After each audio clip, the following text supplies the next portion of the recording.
Our next guest is an architect, a CBC Radio host, a fashion writer for ELLE magazine, and an award-winning author for his book, Measure of a Man, about his aborted career at Modernized Tailors, which has been dressing Vancouver for 100 years. And I am so honored that here tonight we have Chief Tailor Bill Wong, who at 94 years of age is actually working on one of my suits right now. So, just a little reminder, Bill.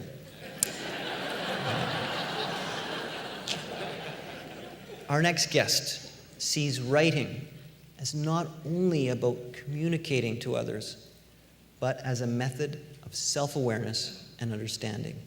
And he thinks you could be better for it. Please welcome J.J. Lee.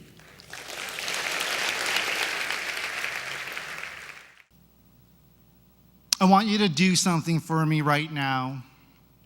I want you to think of your most powerful memories, childhood memories, milestones, times you cried, times you laughed, good and bad, moments you will never forget.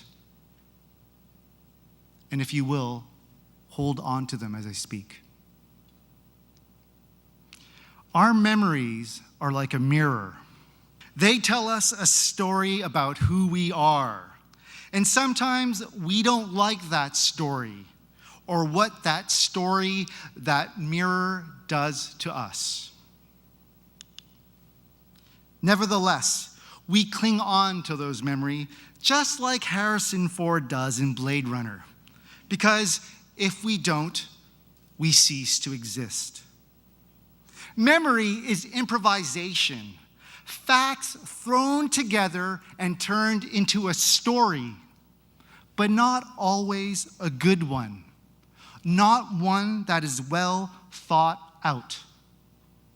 Many of our most powerful, fundamental memories we experience as children, and so we recall them as children. Our insights are those of a child because we witnessed as a child.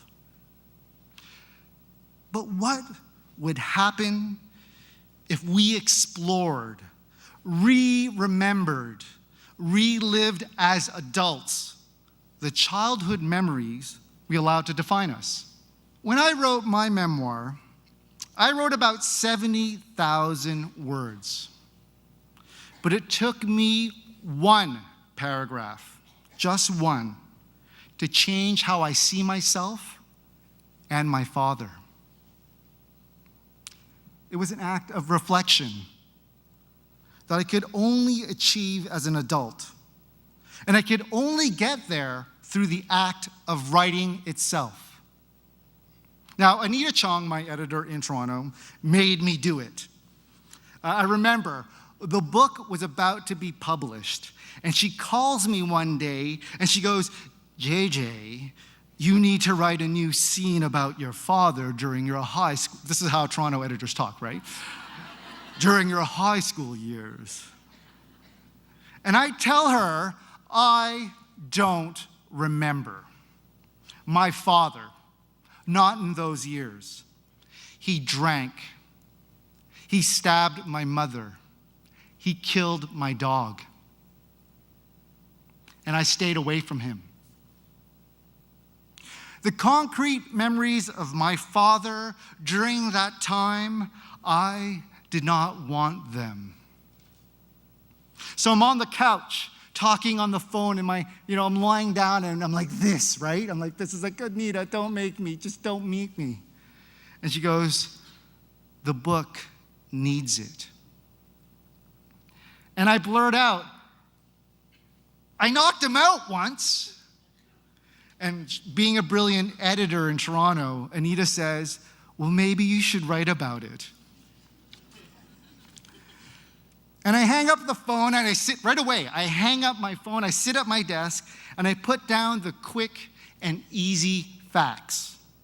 He finds 2 pairs of old boxing gloves in my room, and we clear a space and we start to fight, and he's drunk, and he's bigger than me, and he's stronger than me. But I'm faster. And to my surprise, I'm beating him. Now, here I am, back in the room with my father. And then I write 150 words that the boy never could have written. I have thoughts the boy never could have formed. And I begin to sob. And in that moment of writing, memoir became a disruptive technology. I wrote something I never knew about myself. The child hitting his father could not know pity or empathy or mercy or strength. He did not know how to escape fear or how to forgive himself with every blow or believe that he would become a good man. Through reflective memoir writing, we can return to the past, fully armed, self-aware, finally capable as adults. We can travel in time, see angles we could not see before, cherish details we thought forgotten. We can have thoughts now we were afraid to have then. We can create a new story from old memories. I jabbed him, and his head snapped back, and we clinched, standing in the middle of the bedroom, gloves on, and the August light streaming in. And here's what I wrote. I wonder now what would have happened if I just held him at that moment, just wrapped my arms around him, slipped the gloves off, and hugged him, bearing his weight. I would have felt the sweat on his cheek and smelled the booze on his breath. I would have felt his heart beating madly. And I would have felt mine beating too. He would not have been too heavy for me to bear. To remember and to wonder. It's okay to try. Take one of your memories, but don't replay the tape. Grab a pen. Live it again. Write it down. Be brave. Take care. Have heart. Surprise yourself. What now will the mirror say? Thank you.